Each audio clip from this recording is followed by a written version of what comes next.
गुरु और शिष्य की कहानी। एक बार की बात है, एक आश्रम में 3 शिष्य रहते थे। तीनों ने अत्यंत मेहनत से अपनी शिक्षा संपूर्ण की। तत्पश्चात तीनों शिष्य गुरुदेव के पास गए और बोले, गुरुदेव, अब हमारी शिक्षा संपूर्ण हो गई है, अब गुरु दक्षिणा देने का वक्त आ गया है। गुरुदेव मुस्कुराए और बोले, यदि तुम लोग मुझे गुरु दक्षिणा देना ही चाहते हो तो कल मुझे एक थैला सूखे पत्ते लाकर दे दो। तो तीनों शिष्य मंद मुस्काए और उन्होंने सोचा, सूखी पत्तियां लाना कौन सी बहुत बड़ी बात है। अगली सुबह तीनों शिष्य पास के ही जंगल में दक्षिणा हेतु सूखे पत्ते एकत्रित करने के लिए गए, परंतु उन्हें ये देखकर आश्चर्य हुआ कि जंगल में सिर्फ एक मुट्ठी सूखे पत्ते बचे हुए थे। ये देखकर वे तीनों बहुत अधिक परेशान हो गए। उन्होंने सोचा, अब गुरुदेव को दक्षिणा कैसे देंगे। तभी सामने से एक किसान आता हुआ दिखाई दिया, जिसने एक थैले में ढेर सारे सूखे पत्ते लिए हुए थे। उन्होंने उस किसान से आग्रह किया, भाई, हमें भी थोड़े सूखे पत्ते दे दो, हमें इसकी अत्यंत आवश्यकता है। किसान ने कहा, ये सूखे पत्ते मैं अपने जीवन यापन तथा घर पर भोजन पकाने के लिए ले जा रहा हूँ। मैं ये आपको नहीं दे सकता, परंतु हाँ, पास के गांव में सेठ जी रहते हैं, उनके पास सूखे पत्तों से दोने बनाने का कारखाना है, शायद वो आपको सूखे पत्ते दे सकें।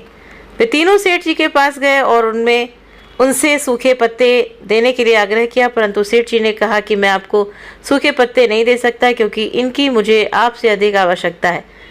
मैं इन सूखे पत्तों से अपना कारोबार चलाता हूँ, मुझे क्षमा करें। वे तीनों शिष्य अत्यंत परेशान हो गए। उन्होंने बहुत लोगों से पूछा तो पता चला कि पास में ही एक बूढ़ी दादी रहती हैं। वे सूखे पत्ते एकत्रित करती हैं, हो सकता है उनके पास से मिल जाए। तीनों बूढ़ी दादी के पास गए और उनसे सूखे पत्ते देने का आग्रह किया, परंतु बूढ़ी दादी उन सूखे पत्तों से औषधियाँ बनाया करती थीं, तो उन्होंने भी मना कर दिया।